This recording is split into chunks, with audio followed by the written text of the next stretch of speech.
ऐसे इसने 3 स्थान।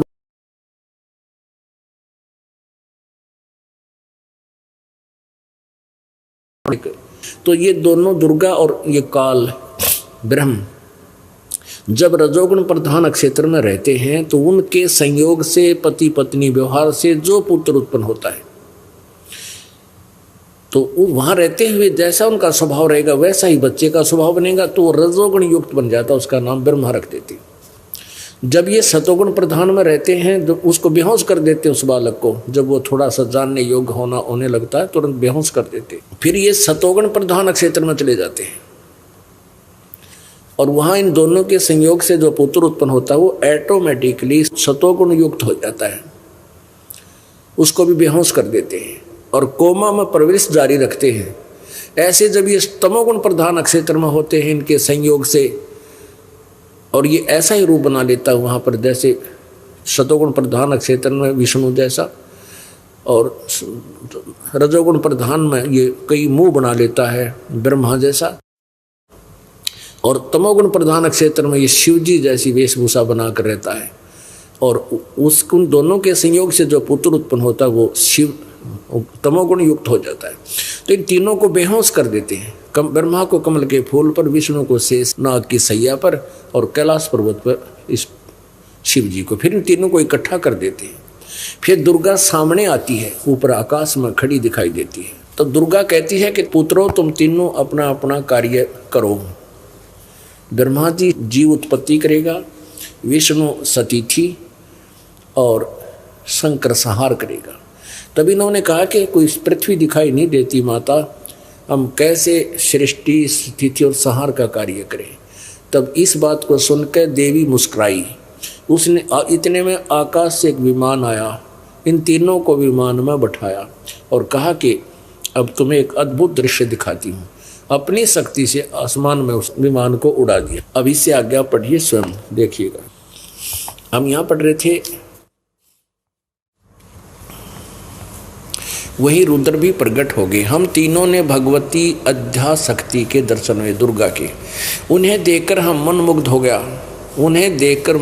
गया। हमने उनकी उत्तम स्तुति की। तब वे आदि शक्ति हम लोगों से कहने लगी, देवी ने कहा, ब्रह्मा विष्णु और महेश्वर, तुम भली भांति सावधान होकर अपने अपने कार्य में संलग्न हो जाओ। सृष्टि स्थिति और संहार ये तुम्हारे कार्य हैं।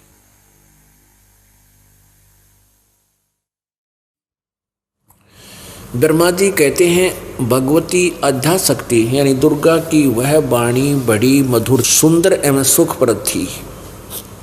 हमने वह स्पष्ट सुनी। हम लोगों ने उनसे कहा, माता हम किस प्रकार इन प्रजाओं के सृजनकारी आदि कार्य में करने में सफल हों। विस्तृत भूमि का अभाव है, सभी स्थान जलमग्न है।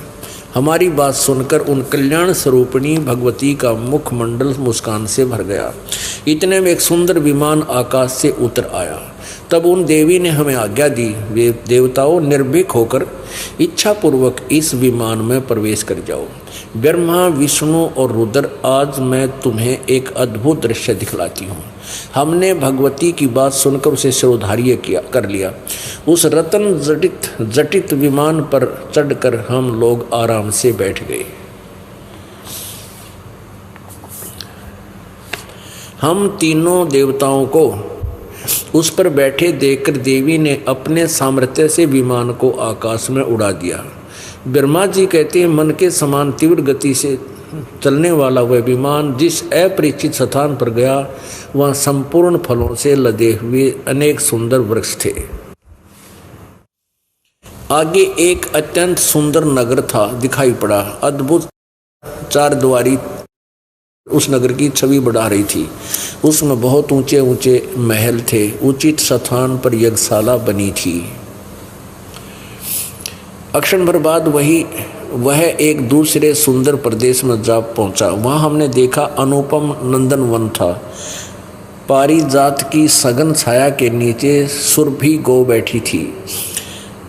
पास में ही ऐरावत हाथी विराजमान था। सैकड़ों अप्सराएं, यक्ष, गंधर्व और विद्याधर उस पारिजात के उपवन में गाते एवं विहार करते थे, नाचते गाते बकवाद कर रहे थे।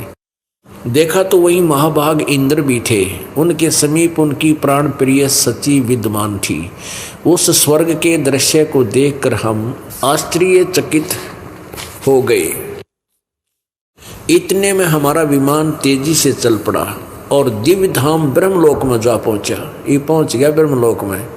वायु काल 3 रूप धारण करे बैठा है। संपूर्ण देवता उस नगर के सामने मस्तक झुकाया करते थे। वहां एक दूसरे ब्रह्मा विराजमान थे। ओह, उन्हें देखकर भगवान शंकर और विष्णु को बड़ा आश्चर्य हुआ। सभा लगी थी।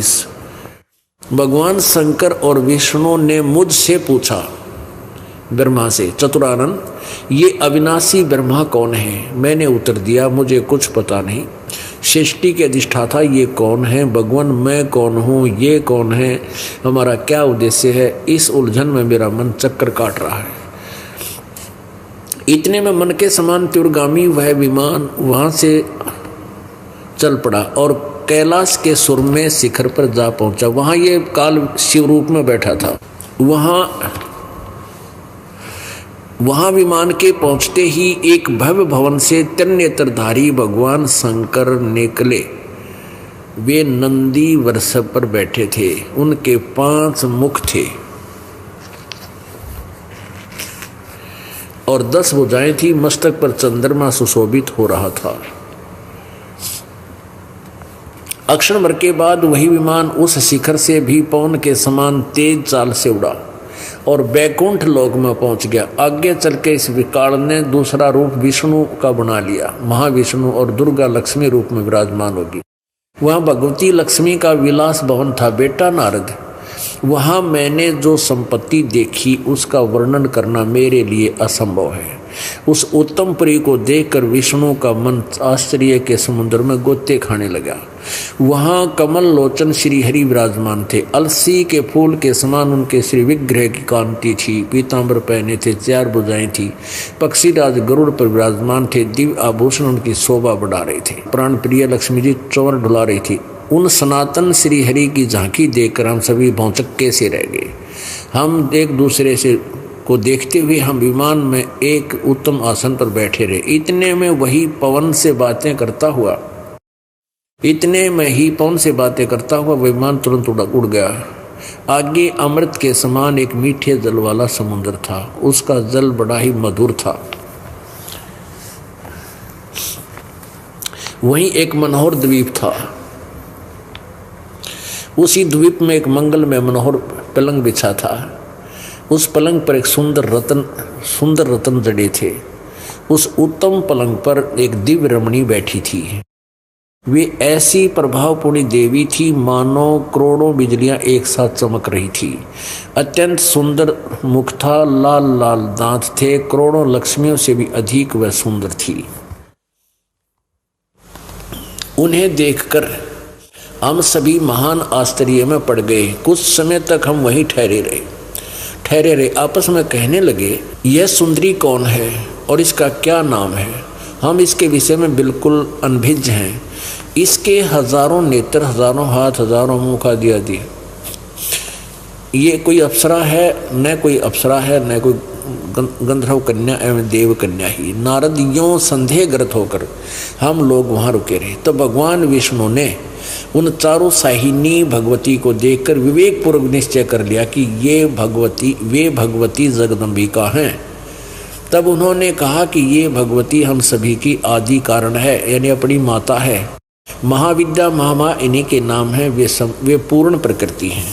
आगे देखना। अब क्या किया इस दुर्गा ने? काल के आदेश से इन तीनों बच्चों को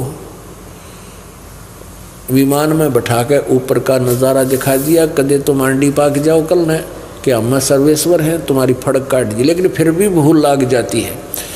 अब क्या किया कि ये वहाँ दुर्गा के लोक में गए।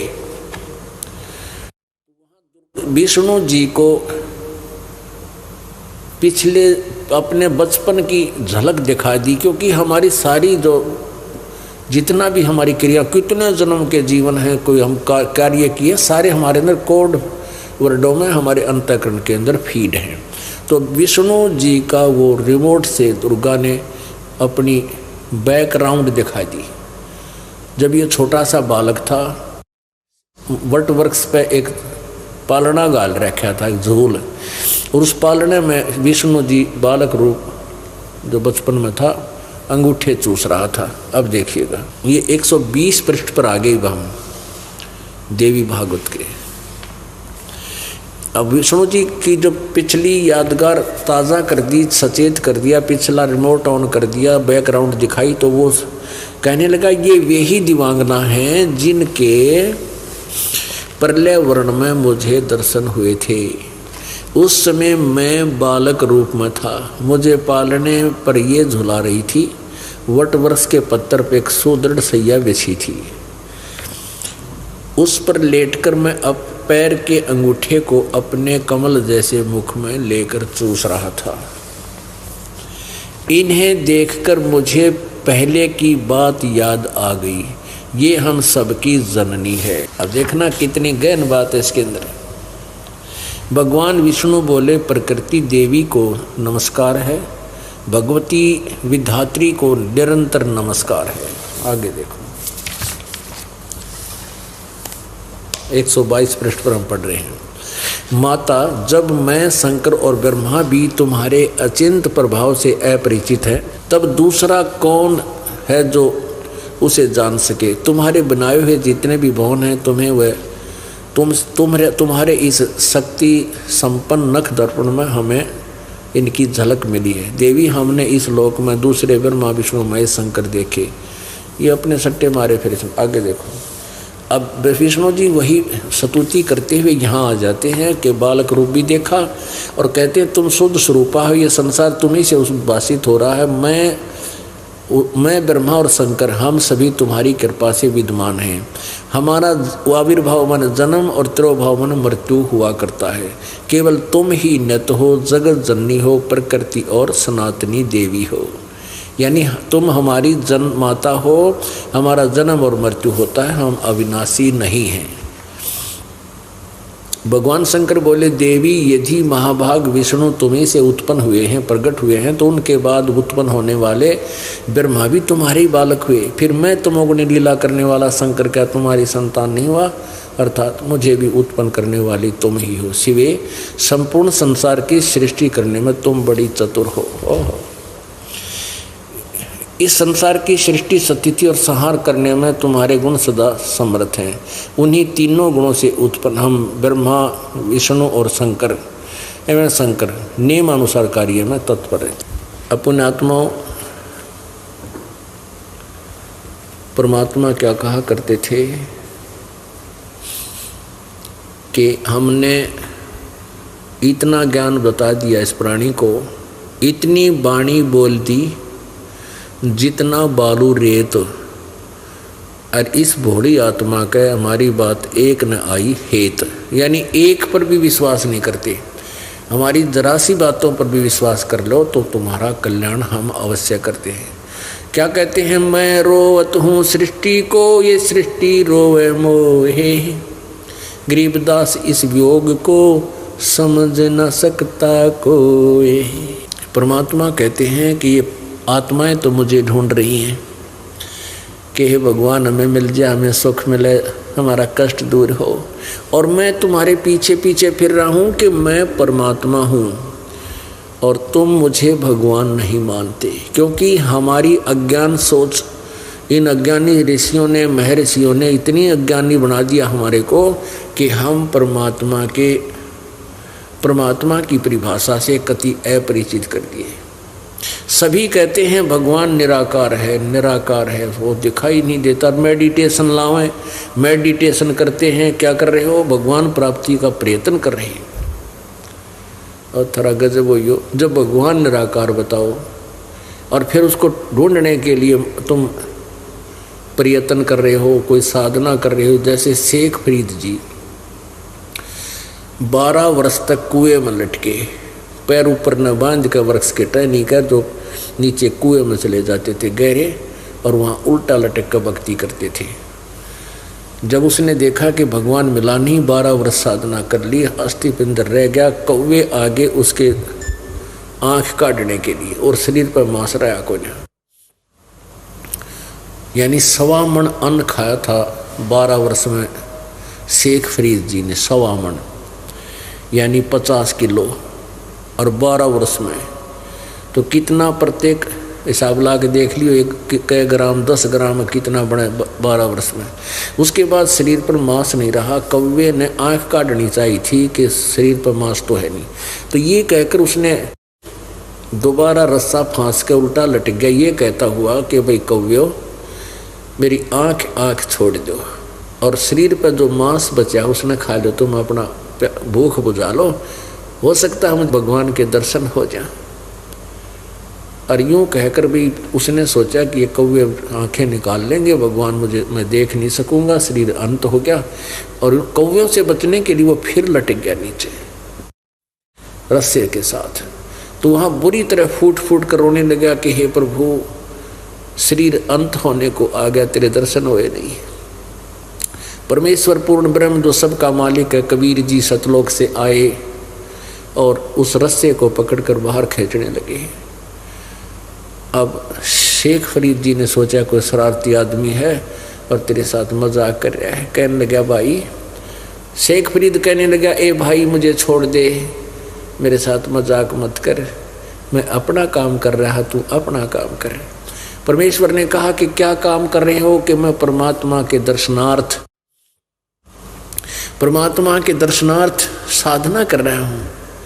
तो भगवान ने कहा कि मैं हूँ वो परमात्मा, मैं ये खड़ा, मैं भगवान हूँ, मैं अल्लाह अकबर हूँ, मैं पूर्ण ब्रह्म हूँ। शेख फरीद कहता है कि मजाक मत कर भाई, छोटी मुँह बड़ी बात मत कहे, भगवान दिखाई थोड़ा ही देता है, वो तो बेचून है, निराकार है। अब परमात्मा बोले, भले आदमी एक बात बता, एक तरफ तो तू कह रहा है कि मैं भगवान के दर्शनार्थ उसके दीदार के लिए साधना कर रहा हूँ, और दूसरी तरफ तू क्या भगवान निराकार वो दिखाई थोड़ा देता है, फिर क्यों डले ढो रहा है कुएं में?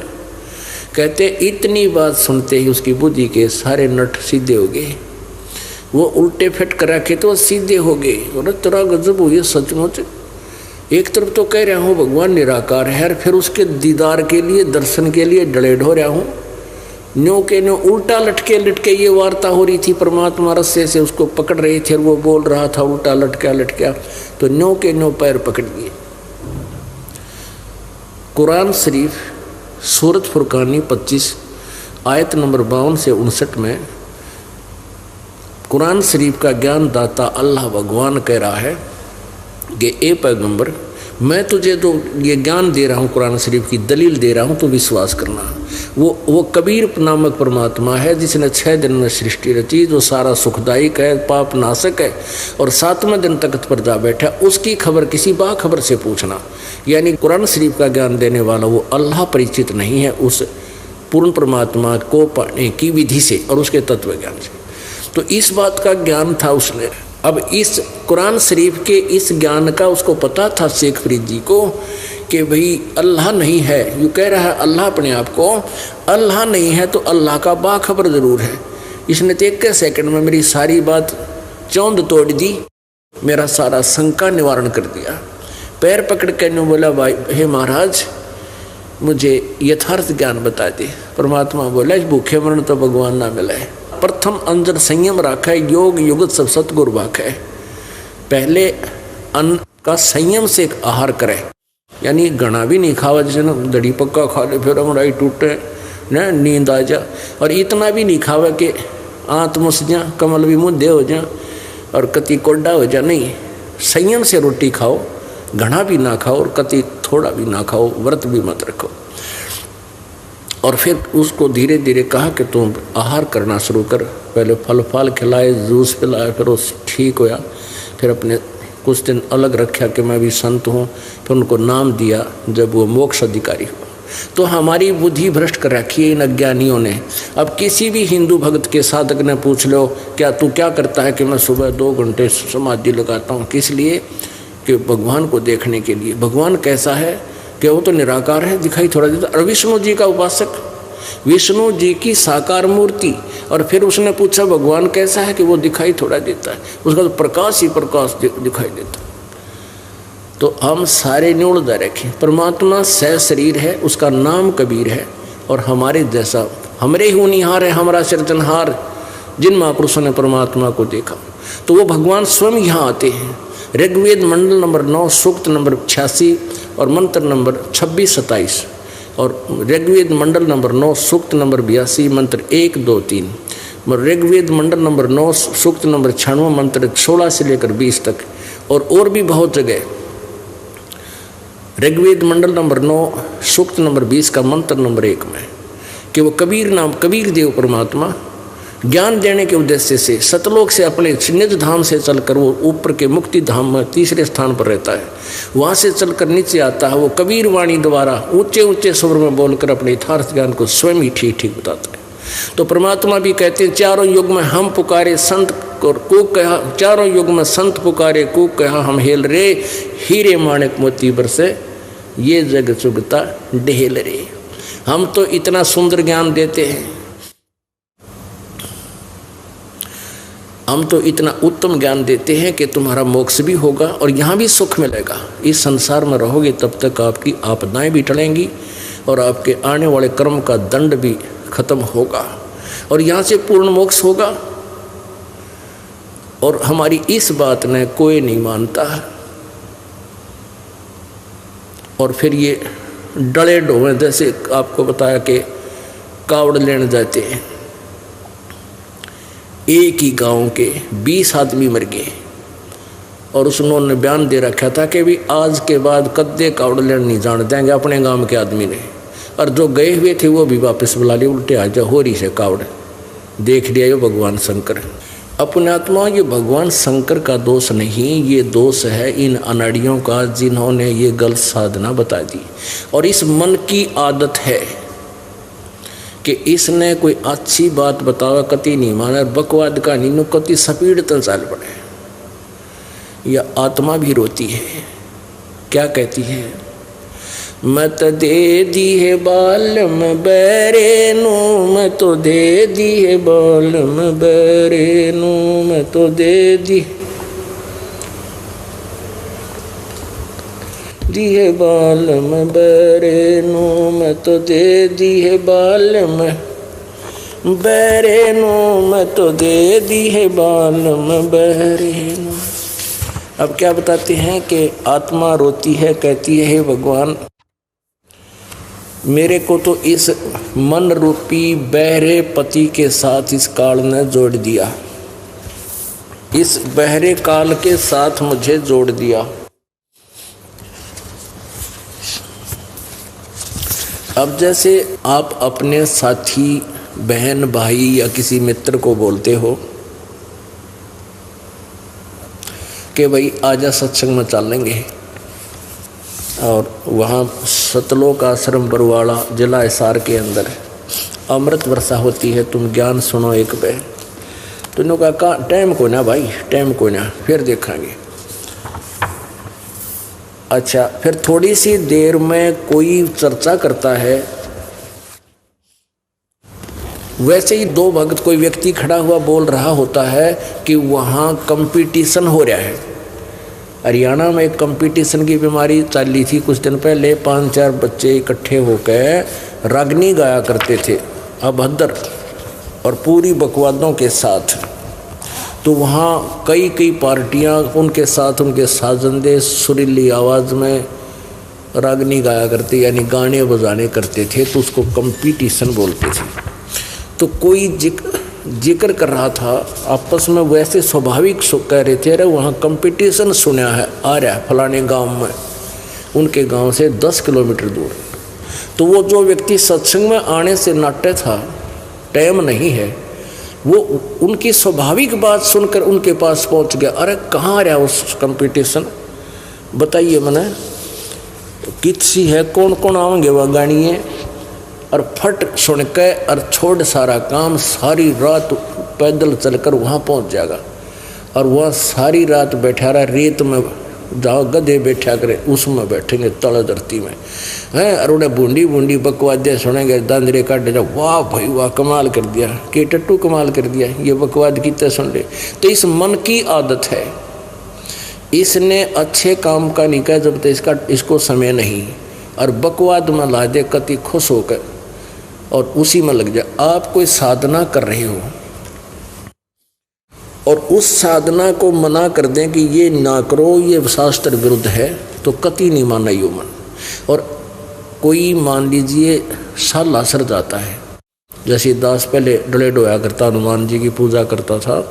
यहाँ राजस्थान के अंदर एक चुरू जिला के अंदर सालासर एक गाँव है, उसमें हनुमान जी का एक मंदिर है, वहाँ काफ़ी लोग जाते थे। दास भी सुना किसी से चला गया, तो उस जैसे सालासर कोई जाता है तो उसने कोई कह दे बालाजी में तो भाई कमाल है, वो बालाजी भी जान लग जाएगा।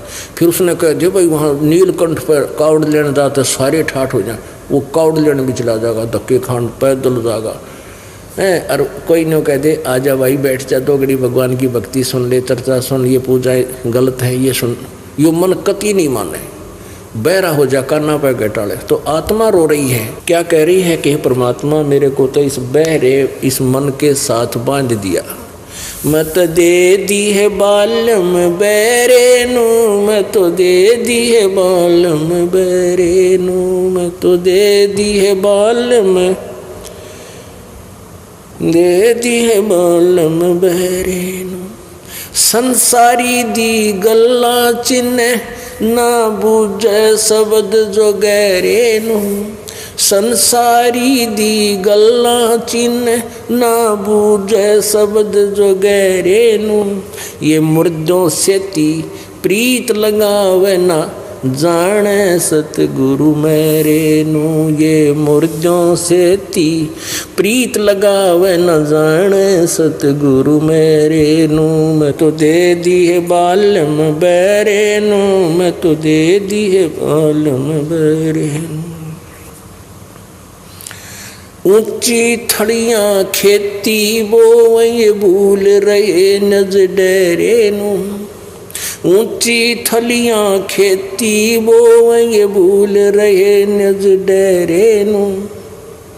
श्वेत छतर सिर मुकुट विराजे देखत ना उस चेहरे नू, श्वेत छतर सिर मुकुट विराजे देखत ना उस चेहरे नू। मैं तो दे दी है बालम बहरे नू, मैं तो दे दी है बालम बहरे नू, मैं तो दे दी है बालम बहरे नू, मैं तो दे दी है बालम बहरे नू। ये संसार समझदा नहीं कहंदा श्याम दोपहरे नू, ये संसार समझदा नहीं कहंदा श्याम दोपहरे नू।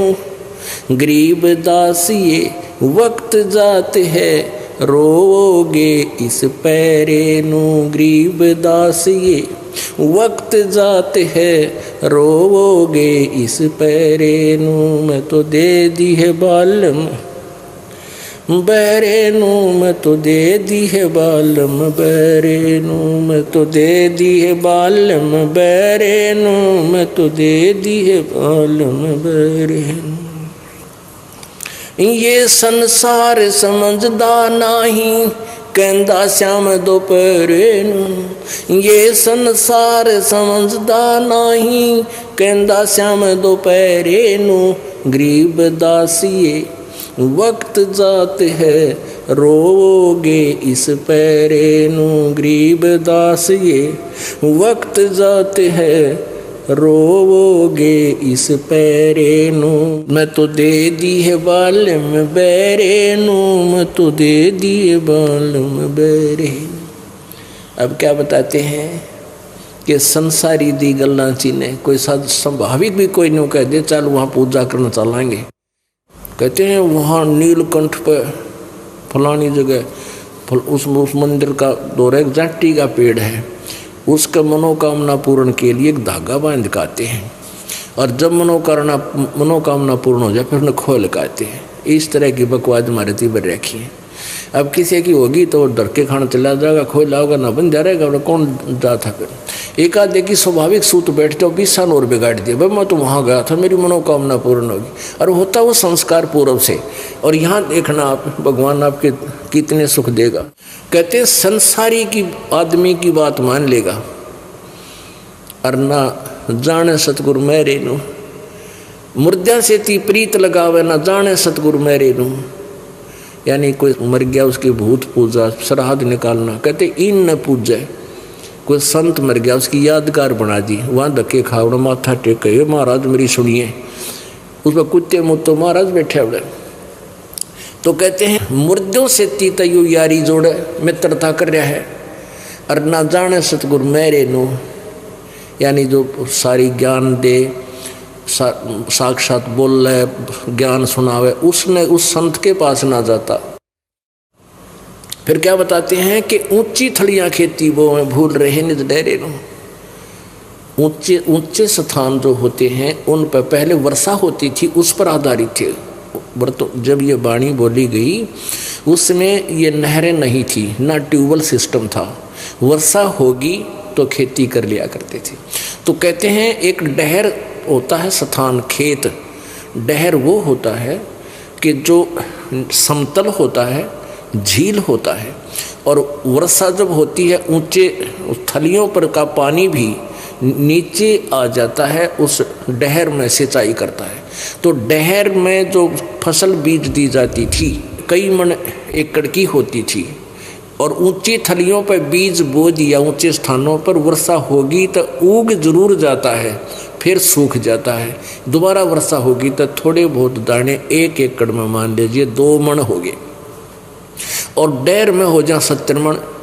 तो कहते तुम उस डहर को छोड़ के ऊंची थड़ियां पे खेती बोए बैठे हो, अर्थात उस पूर्ण परमात्मा को छोड़कर जो आपको सर्व सुख दे, आपके पाप नाश करे, आपके आने वाली आपत्तियों को, प्रारब्ध के पाप क्रम दंड का नाश करे, उस डहर रूपी भगवान पूर्ण परमात्मा को छोड़कर इन अन्य देवताओं रूपी थड़ियों पे खेती बीजे बैठे हो, जिससे तुम निर्धन होगे, तुम्हारा गुजारा भी नहीं हो रहा। ऊंची थड़ियां खेती वो में भूल रहे निज डेरे नू, और श्वेत छतर सिर मुकुट विराजे। ऊपर परमात्मा सतलोक में एक बहुत बड़े गुम्बद में विराजमान है, सतलोक के अंदर, और श्वेत छतर सिर मुकुट विराजे। परमात्मा एक मुकुट पहने हुए हैं और उनके ऊपर श्वेत एक छतर है, जैसे ये दास के ऊपर इन भगतान बनवा रखा है। श्वेत छतर सिर मुकुट विराजे, और देखत ना उस चेहरे नु निराकार, निराकार का गाटा जोड़ रहे हैं। कहते तुम देख ही नहीं सकते, देखो तो पता लगे कि हाँ परमात्मा साकार है, मनुष्य सदृश है। क्योंकि गरीबदास साहिब जी को परमात्मा स्वयं लेकर गए थे अपने सतलोक में, फिर वहाँ से वापस छोड़े थे शरीर में। अब फिर क्या बताते हैं, ये संसार समझदा नाही कहंदा श्याम दोपहरे नू। इस गंदे लोक में, काल के लोक में कोई सुखी नहीं। यहाँ तो इतना सुख मान रहे हैं, एक आदमी के 3 बेटे थे, 2 मर गए एक्सीडेंट में, और टक्कर मार मार रोआ सारा परिवार, एक बच गया। उसी समय सांत्वना व्यक्त करने के लिए एक ऐसा व्यक्ति भी आ गया जिसका एक पुत्र था, वो भी 4 वर्ष पहले मृत्यु को प्राप्त हो गया। वो कति कोई उसका आगे वंश नहीं था। वो जब आया तो लोग कहने लगे सांत्वना दिलाने वाले कि देख भाई क्यों बुरा हाल कर रखा है, तो सबके गिला बीते है, देख इस भगत के भाई के एक का पुत्र था वो भी मर गया, अरे भी अपना टाइम पास कर रहा है। तो उन्होंने शांति सी होगी। अब उन्होंने इस बात की शांति होगी कि चोखा मेरे तो एक तो बच गया, 2 मरे से, इसका तो एक था वो ही मर गया। तो हम इस दृष्टिकोण से, इस तुलनात्मक तरीके से अपने आप को सुखी मान रहे हैं ना। 2 बेटे मर जाए माँ बाप सुखी हो सकता, सारी उम्र का दुख हो गया।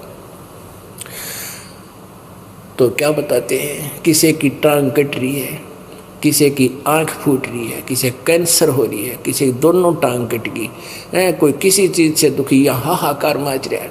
पर इन तीनों गुणों के द्वारा इतने प्रभावित है, इसी में कहते हैं श्याम ने गुट्टी ला ली, 10 मान ले 1-2 वर्ष कोई आपत्ति ना आई तो भूल गया सारे, और फिर वही बकवाद। तो परमात्मा क्या बताते हैं, इन ताप की तो इसी स्थिति हो रही है। जैसे कोई शराब पिए पड़ा जून के महीने में हरियाणा राजस्थान के एक क्षेत्र में, और बाहर पड़ा कति रास्ते में रेत में पड़ा, पसीने आ रहे, उसका बुरा हाल, मुंह में झाग आ रही, और उसको कोई उठाता कि चल भाई तुझे उठा करके छाया में लिटा देता हूँ, खड़ा हो ले, बहुत पसीने आए हैं। वो कहता छोड़ दे, मौज आ रही है। क्यों ने बेरायकन तो कित पड़ा है पी के अड़ंगे ने। तो ऐसे हम आज इस झूठे सुख को इस काल के लोक में शाम ने गुट्टी लाड़ न पाएगी। एक छोटी सी कार होगी, नो मौज हो रही है, और वह कार की तो एक्सीडेंट हो जाए, सारी मौज खत्म। अब कहते हैं जैसे ये संसार समझदा नहीं कहंदा श्याम दोपहरे नु। दोपहर को कहते हैं श्याम यानी ठंडा है। श्याम में ठंड हो जाती है ना गर्मियों में थोड़ी सी, कहते हैं शिखर दोपहर में, दोपहर शिखर में सूर्य होती है, उस समय को ये नो कहे हैं कि श्याम है इस नशे में। कबीर ये माया अटपटी सब गट आनड़ी, और किस किस न समझाऊं या कुआ भांग पड़ी। अब जैसे कोई व्यक्ति कचहरियों में जाता है और कचहरियों में दूसरा उसका रिश्तेदार आ जाता है, रिलेटिव, एंड से करते हैं और क्या हाल है, अगमौज हो रही है, वो भी नगा अच्छा और ठीक है अगमौज हो रही है। कचहरिया में मौज का कौन सा मेल, दोनों माँ दुखी, और फिर भी नौका मौज हो रही है। तो कहने का भाव ये है कि ये संसार समझदा नहीं कहंदा श्याम दोपहरे नु, इसी महाकष्ट को भी ये मौज गिने बैठा है। और गरीब दास ये वक्त जाते है रोओगे इस पैरे नु। ये मनुष्य जीवन और ये दास तत्वदर्शी संत परमात्मा ने भेज दिया, और ये अमर मंत्र अगर लेकर भक्ति नहीं करी, कहते रोग इस समय को जैसे कुत्ता रोया करे ऊपर न मुँह करके। बोलो सतगुरुदेव। परम पिता परमात्मा सर्व सृष्टि रचनहार कबीर देव कबीर साहब, जिसे अल्लाहु अकबर अल्लाह कबीर भी वो कहा जाता है, ये वो पूर्ण परमात्मा है जिन्होंने सर्व सृष्टि की रचना की, अपने ही वचन से सब ब्रह्मांडों की रचना की, और अपने ही शब्द शक्ति से हम सब प्राणियों की उत्पत्ति सत्यलोक में की थी। फिर हम अपनी नालायकी के कारण, अपनी गलती के कारण इस काल के जाल में फंस गए हैं। हम काल के जाल में कैसे फंस गए? सबसे पहले हमें इस बात का ज्ञान होना चाहिए। पुण्यात्माओं, कोई सौभाग्य है आपका, आपके युगों युगों के पुण्य आपके साथ हैं। आप कभी ना कभी परमेश्वर कबीर जी की शरण में रहे हैं, जिस समय परमात्मा यथार्थ ज्ञान प्रचार करने के लिए स्वयं अपने धाम से चलकर आते हैं।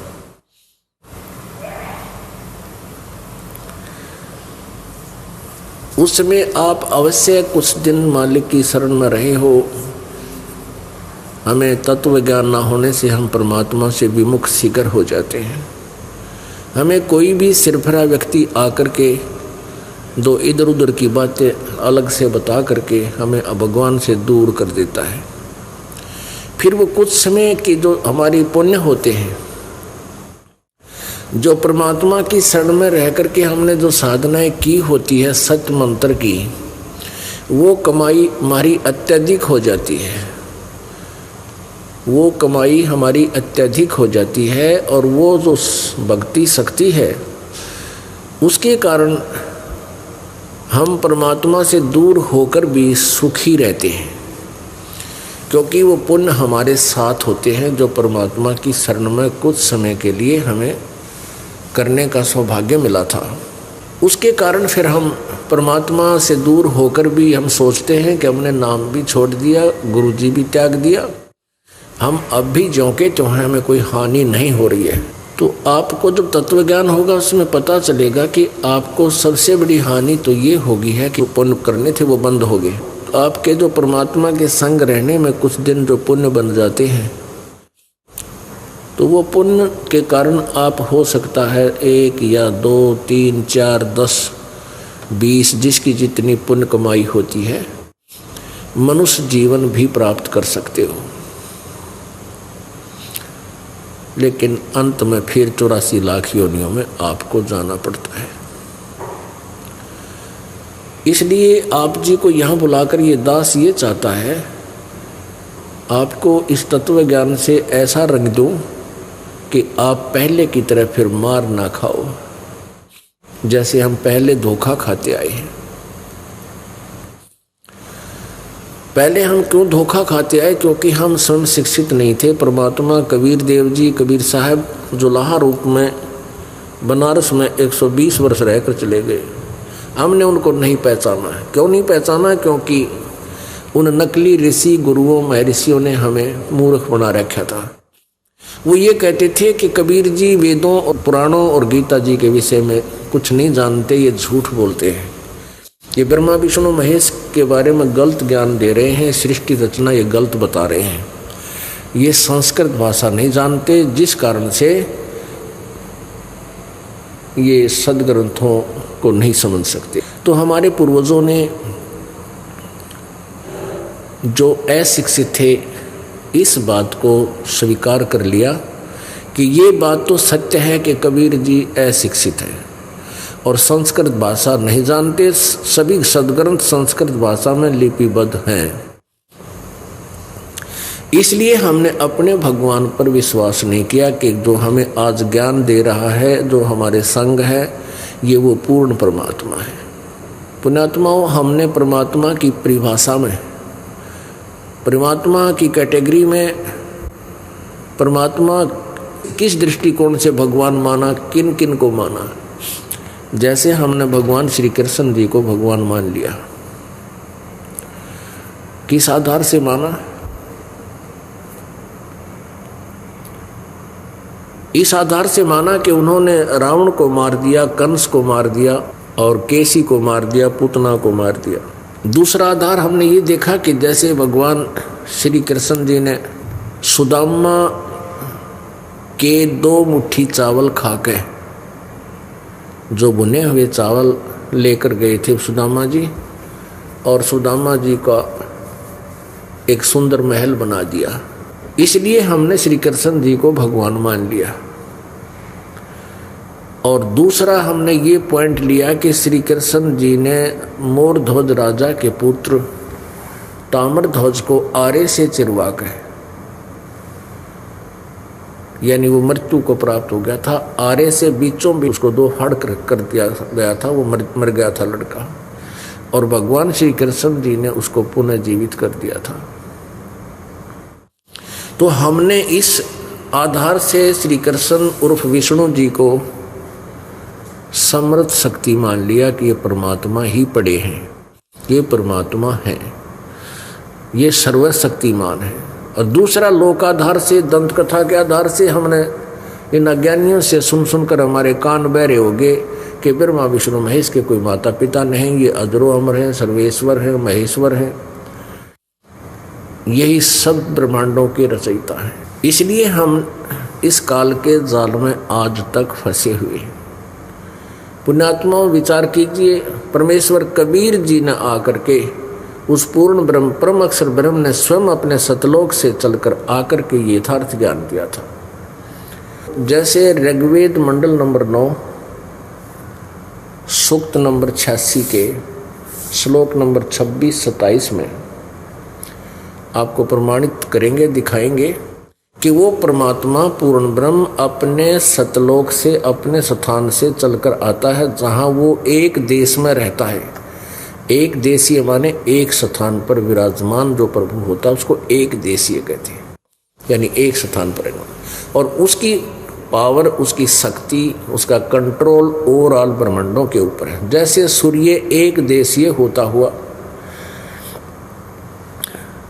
अपनी निराकार उष्णता से उसका प्रभाव पूरी पृथ्वी और अन्य ग्रहों और लोकों पर भी उसका असर है, उसका प्रभाव है, वो अपना कार्य कर रहा है।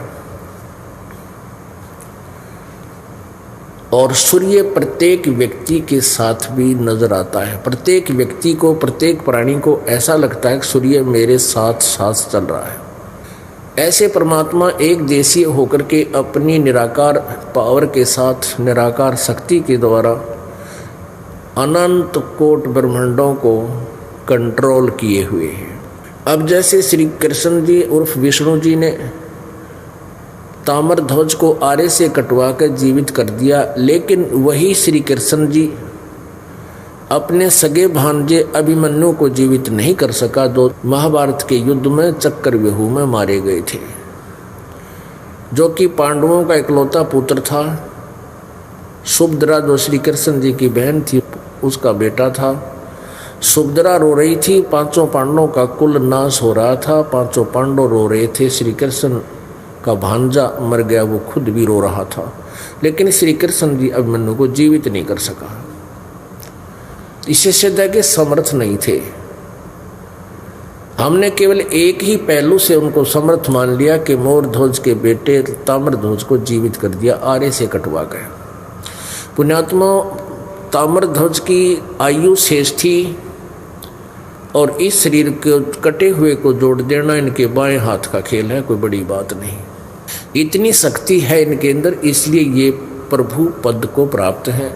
लेकिन सुभद्रा पुत्र अभिमन्यु की आयु शेष नहीं थी, उसका प्रारब्ध इतना ही था। तो श्री कृष्ण जी प्रारब्ध में परिवर्तन नहीं कर सकते, वो आयु एक्सटेंड नहीं कर सकते। और पूर्ण परमात्मा कबीर देव जी परम अक्षर ब्रह्म, वो आप जी की आयु भी बढ़ा सकता है। अपनात्मा पांचवा वेद तो परमेश्वर ने स्वयं ही आकर बताया हमारे को। ये चारों वेद जो हैं इनको हम सदग्रंथ मानते हैं, और वेदों के बारे में शायद ही किसी नास्तिक की धारणा होगी कि वेद ठीक को ना, वेद ज्ञान अच्छा नहीं है, शायद ही किसी की होगी। वो तो फिर भक्ति के योग्य होता ही नहीं हो, तो उसका कोई लेखा ही नहीं इस मार्ग में।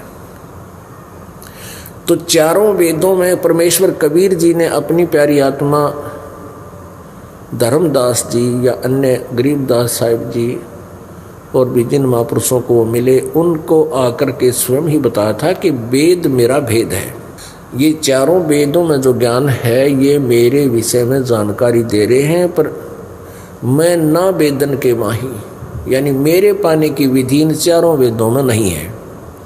और जौन वेद से मैं मिलूँ ये वेद जानते नहीं, और जिस वेद से जिस ज्ञान से मैं मिलूँ, मेरी प्राप्ति हो, मेरे से मिलने वाले लाभ प्राणी को हो, वो विधि इन चारों वेदों में नहीं है। चारों वेदों में महिमा तो पूर्ण परमात्मा की गाई है, जैसे गीता जी चारों वेदों का निष्कर्ष सारांश है, उसमें भी ब्रह्म और पूर्ण ब्रह्म के विषय में जानकारी है। ऐसे ही चारों वेदों में ब्रह्म और पूर्ण ब्रह्म के बारे में जानकारी है। ब्रह्म सत्र का ज्ञान, ब्रह्म सत्र की भक्ति विधि लिखी हुई है कि ओम इति एक अक्षरम ब्रह्म व्यवहारन माम अनुसमरण ये प्रयाति तजन देहम स याति परमाम गतिम। गीता जी अध्याय नंबर 8 के श्लोक नंबर 13 में गीता ज्ञानदाता श्री कृष्ण जी में प्रवेश करके वो ब्रह्म बोल रहा है, काल बोल रहा है, जो गीता जी अध्याय नंबर 11 के श्लोक नंबर 32 में कहता है कि मैं काल हूँ और इसमें सभी इन प्राणियों को खाने के लिए अब प्रवृत्त हुआ हूँ, अब आया हूँ। श्री कृष्ण जी तो पहले विद्यमान थे, श्री कृष्ण जी नहीं बोल रहे थे गीता। श्री कृष्ण जी में प्रवेश करके वो काल बोल रहा है, कह रहा है कि माम ब्रह्म, मुझ ब्रह्म का केवल एक ओम मंत्र है, एक ओम अक्षर है, और इसका जो अंतिम श्वास तक सिमरण करता हुआ शरीर छोड़कर जाता है, वो मेरे से मिलने वाले यानी ओम के नाम से जितना अमरता प्राप्त हो सकता है वो प्राप्त हो जाएगा। फिर गीता जी अध्याय नंबर 8 के श्लोक नंबर 1 में अर्जुन ने पूछा कि प्रभु आपने 7वें अध्याय के 29वें श्लोक में जिस तत्ब्रह्म के बारे में जानकारी दी है कि उस तत्ब्रह्म और सारे अध्यात्म ज्ञान को समझने के उपरांत ये प्राणी केवल जरा और मन से छूटने का ही प्रयत्न करता है, यानी यह संसार की कोई वस्तु की डिमांड नहीं करता, वो केवल बुढ़ापे वाले दुख से और मृत्यु के दुख से डरकर वो इनसे छुटकारा पाने के लिए ही कोशिश करता है। तो वो किम तत्ब्रह्म, वो तत्ब्रह्म क्या है जिसके जानने के बाद प्राणी यहाँ की किसी वस्तु की इच्छा नहीं करता? उसका उत्तर दिया है गीता जी अध्याय नंबर 8 के श्लोक नंबर 3 में कि वो परम अक्षर ब्रह्म है। वो गीता ज्ञान दाता से और है, वो सुप्रीम पावर है, परम अक्षर ब्रह्म है। गीता जी अध्याय नंबर 5 और 7 में गीता ज्ञान दाता कहता है मेरा सिमरण कर, जैसा 8वें अध्याय के 13वें श्लोक में बताया उस मंत्र ओम से, और युद्ध भी कर जिससे तुम मुझे ही प्राप्त होगा। फिर परम अक्षर ब्रह्म के बारे में बताया है 17वें अध्याय के 23वें श्लोक में कि उस परम अक्षर ब्रह्म यानी सच्चिदानंद घन ब्रह्म की साधना का केवल ओम तत्सत, उसको पाने का, उससे मिलने वाले लाभ प्राप्त करने का ओम तत्सत इति निर्देश ब्रह्मण त्रिविध समर्थ है। वो सच्चिदानंद घन ब्रह्म की भक्ति का, साधना का केवल ओम तत्सत ये 3 मंत्र का जाप है। ये निर्देश है, नथिंग एल्स, यानी यही करना है और मंत्र कोई नहीं पूजा का। ओम ये ब्रह्म का जाप है और तत् और सत्य ये गुप्त है, ये दास बता सकता है। इस पृथ्वी पे वर्तमान में दूसरे को अधिकार नहीं है ये 2 अन्य मंत्रों के दान करने का, उनको ज्ञान भी नहीं है। यदि किसी ने इस दास से नाम लेकर के बगावत कर भी दी और वो नाम देने लग गया तो महापापी है, अपराधी प्राणी है, उसको अधिकार नहीं है। और वो डुप्लीकेट पासपोर्ट बना रहा है। तो तत्व जो है ये अक्षर ब्रह्म का है, अक्षर ब्रह्म, एक क्षर ब्रह्म, शुद्ध संस्कृत में या हिंदी में क्षर ब्रह्म, क्षर ब्रह्म, इसको सर ब्रह्म कहो, इसने सर पुरुष कहो, या इसको काल कहो, ज्योति निरंजन कहो, ये 21 ब्रह्मांड का स्वामी है, इसका ओम मंत्र है। और इन तीनों भगवानों की साधना से हम यहाँ से छूट पाएंगे, इन तीनों भगवानों के इस मजदूरी से। अब साधना तो एक मजदूरी होती है और पूजा अलग होती है। एक तो पूजा होती है, एक आदरणीय होते हैं, एक पूज्य होते हैं। आदर और पूजा में बहुत अंतर होता है। अब जो प्रसंग चल रहा है पहले इसको क्लियर करते हैं, उसके बाद आदर और पूजा के विषय में आपको बताएंगे। तो ओम मंत्र है, ये क्षर ब्रह्म का है, इस काल का है। और तत् ब्रह्म ये गुप्त है, ये दास बताएगा, उसका कोड वर्ड है ये, वो अक्षर ब्रह्म का है। और सत जो मंत्र है ये भी कोड वर्ड है, ये दास बताएगा, ये सांकेतिक है, वो परम अक्षर ब्रह्म का मंत्र है। तो ब्रह्म और परब्रह्म की तो हम मजदूरी करेंगे इस मंत्र की, जो सतनाम बनता है। ब्रह्म का ओम मंत्र और परब्रह्म का यानी अक्षर ब्रह्म का ये तत्व मंत्र जो ओरिजिनल मंत्र है, इन दोनों का एक ग्रुप बनता है और ये दोनों मिलकर सतनाम कहलाते हैं। 2 अक्षर का ये सतनाम बन जाता है। तो इनकी सिमरण की विधि भिन्न भिन्न है, इकट्ठी नहीं होती।